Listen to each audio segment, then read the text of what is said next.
Hello, mi gente. Welcome back. It's been a while. We had a delay last week, but we're back. So, this episode is about Team 7's first mission. And you know what? I'm not gonna lie to you guys. I expected the mission to be completely garbage. I did. I had some thoughts in my head about how trash the mission was gonna be. But it turned out to be interesting. By the end of it, anyways, it was interesting. So, at first, we have Boruto, who is very confident about this mission being a piece of cake. And what they tell us in the beginning is that because they're gonna have to do the very easy missions at first, okay? Which makes sense. But what they did here was they did the exact same thing they did with Naruto. If you guys remember the bridge builder. The bridge builder thing with Naruto was supposed to be an escort mission. Take this old man to his village, okay, and then come back home. That's all it was supposed to be. But as you guys know, it became a bigger issue with Haku and Sabusa and Gato, and you guys know what happened, okay? Now with Boruto, it's a little different because there is a bridge involved, by the way, in this episode. There's a bridge involved, and it seems to have some kind of importance, and I'll say that in a minute. But the undertone here is that Boruto needs to understand that he needs teamwork, okay? Because so far in this episode, he was acting out on his own. He's doing everything and not really considering teamwork ahead of everything else. So everybody in the Leaf Village, like all the Ginning, are doing very simple tasks. Like you have Chikadai and Inojin basically escorting this rich old lady throughout. You know, she's just basically on a shopping spree. That's all they really showed, by the way. They didn't really show the other Ginning.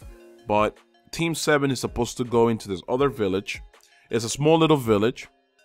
And what they need to do is ward off some bandits that have been stealing from them because there's been a drought, okay? There's been a drought in the small village. I guess they're kind of like a farming village where they keep themselves surviving and thriving by being able to kind of produce resources for themselves. But because there's been a drought, they haven't really been producing a lot of resources, and the bandits stealing from them doesn't really help them. So with that being said, the mission seems pretty simple at first because bandits are just basically punks. You know, you can easily ward them off if you get Shinobi to help you. So essentially that's the mission. When they get there, they find out that the mission is a lot tougher than what was first described as. First of all, it's not actual bandits, but Shinobi, okay? There's a big difference between bandits and Shinobi, apparently, because the moment the village head told Konohamaru that, you know, the neighboring villages hired Shinobi to attack their village, Konohamaru's like, okay, wait, this mission's too tough for Ginning. Okay, so I guess bandits and Shinobi are a big difference in the world of Naruto. But anyways, the point is that they actually have an issue of the bridge. I haven't mentioned the bridge yet, in the sense that I haven't told you why the bridge is there.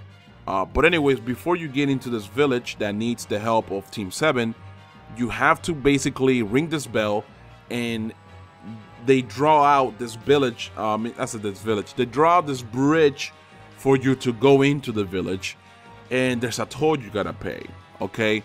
I'm assuming that by the looks of things, the bridge is the biggest problem. It's the core of the problem in this week's episode, because what is revealed to us is that these bandits are not really after any food or anything, and we find that out because an actual shinobi, one of those bandit shinobis, attacks the village, and he doesn't try to steal anything. He just literally attacks a villager and goes out and actually fights with Boruto for a little bit, and then they leave.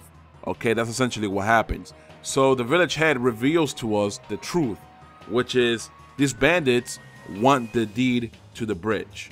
Now, it's pretty obvious that they might want the deed so they can control the bridge itself, so they have total control over it. Now, I don't know why it's a big deal if the bridge leads into their village. You get what I'm saying? Like, it's their village, so why can't they have a bridge to their own village? It makes no sense why anybody would be upset at that. But obviously, next week's episode, they're going to explain that to us in a lot more detail, so I'm not really worried about it too much. But like I said, the undertone here is that Boruto's acting out a lot on his own in this episode, and then by the end of it, he gets hurt, and he realizes that, Konohamaru kind of tells him, hey, listen, stop doing things on your own. Next week's episode is about him understanding that and working together as a team, which I like. It's part of the plot, so I'm not going to get too upset about it. Now, let me tell you guys something about the things that bothered me in this episode. And there was only one thing. Actually, there were two things, okay? The first one isn't too big of a problem, which was they kept looking at Team 7. Every new character that was introduced in this episode would walk up to Team 7 and ask them, are you Shinobi from the Hidden Leaf? Like, bro, they have headbands with the Leaf Village symbol on it. What do you think they are? What do you think they are? Of course, man, that they're Shinobi from the Hidden Leaf. Why else would they have Hidden Leaf headbands? It makes no sense for you to just walk up to them and ask them that. And that happened a lot. That happened like 3 or 4 times throughout this episode. And I'm like, bro, are you serious? Again, it's not a big deal. The one thing that I found to be a big deal was Sarada. My God, bro. Can we stop having Sarada mention the fact that she wants to be the Hokage so much? Like, in this week's episode, she kept talking bad about Boruto because, hey, Boruto, stop fucking up because I want to be the Hokage and you might ruin that. Hey, Boruto, you're slowing me down and I want to be the Hokage. I don't need people slowing me down. And it's like, dude, I get it. You want to be the Hokage. The fact that you want to be the Hokage is commendable. I think that it's a pretty cool thing. I'm not going to hate on you for that. But the fact that you got to mention it so often bothers me, dude. Even when Naruto was like in OG Naruto, that shit bothered the fuck out of me. Because it got to a point where this man was telling you all the fucking time that he wanted to be the Hokage. Can we have Sarada tone it down a bit? I'm not asking for you to completely outright not have her say it. Just, like if it's appropriate, sure, do it. Go ahead. Just don't have her say it all the time, man. And the other thing is that I actually like Sarada as a character, but it's almost like she's becoming that character that always says she's gonna be the Hokage. She's not even like her own character at this point. It's just this one character who likes being or likes saying that she's gonna be the Hokage, and it's becoming a problem, bro. I mean, that's just me. I don't know, man. I like Sarada so much, dude. I really do. The character is such an interesting character to me, but it's fucking it up, okay? Anyways, we got a brand new ending for this episode, by the way. We got a brand new ending. It was pretty dope. We have all the beginning in the ending itself. And you know what? I wasn't expecting a brand new ending, but the song was actually pretty dope too. With that being said, that was basically it. That's all they really had to show us in this week's episode. But yeah, I'm gonna end it here. I apologize for going on a rant about Sarada.